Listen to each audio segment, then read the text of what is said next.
আমার সন্তান জন্ম দিলাম, দায়িত্ব নিলাম না, সমাজে সে হতাশগ্রস্ত হলো, জঙ্গি হয়ে গেল। এই জঙ্গি হওয়ার পরবর্তী দায় দায়িত্ব কে নিবে? কি মনে হয় আপনার? আমি পার্সোনালি মতামত দিচ্ছি সেটা হচ্ছে যে শুধু যে পরিবারকে আমি এখানে ইয়ে করতেছি এটা না।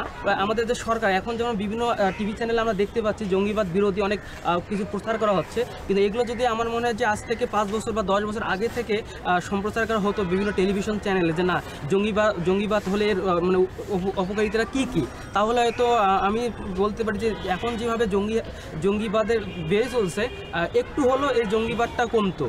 আর আমার আরেকটা জিনিস হচ্ছে যে ইন্টারনেট, হ্যাঁ ঠিক আছে, ইন্টারনেট বর্তমান সবার মাঝে আছে।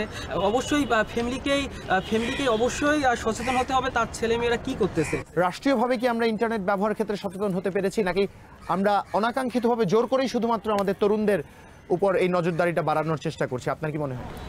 আমরা আসলে রাষ্ট্রীয়ভাবে আমাদের আরও বেশি পদক্ষেপ নেওয়া উচিত আমার মতে, কারণ আমরা জানি না যে আমাদের হয়তো জানেন যে উন্নত কান্ট্রিগুলোতে আমরা যদি ইন্টারনেটে কোনো কারোর সাথে কন্ট্যাক্ট করতে পারি বা খারাপ কোনো কিছু করি খুব তাড়াতাড়ি তাদের গোয়েন্দা সংস্থা জানতে পারে বা সরকার থেকে জানতে পারে। বাট আমাদের দেশের মনে হয় না যে আমাদের দেশের সরকার এতটা আমরা অ্যাক্টিভ যে কোথায় কী হচ্ছে, ইন্টারনেটে কী করতেছে আমরা খুব কম সময়ের মধ্যে সেটা। অন দ্যাট নোট আমরা আবার ফেরত আসবো। দর্শক, ভয়েসের এই পর্যায়ে নিয়ে নিচ্ছি ছোট্ট একটা বিরতি। একদল সচেতন অভিভাবকদের সাথে কথা ছিল, যে কথা অব্যাহত থাকবে বিরতির ওপারে। সাথেই থাকুন।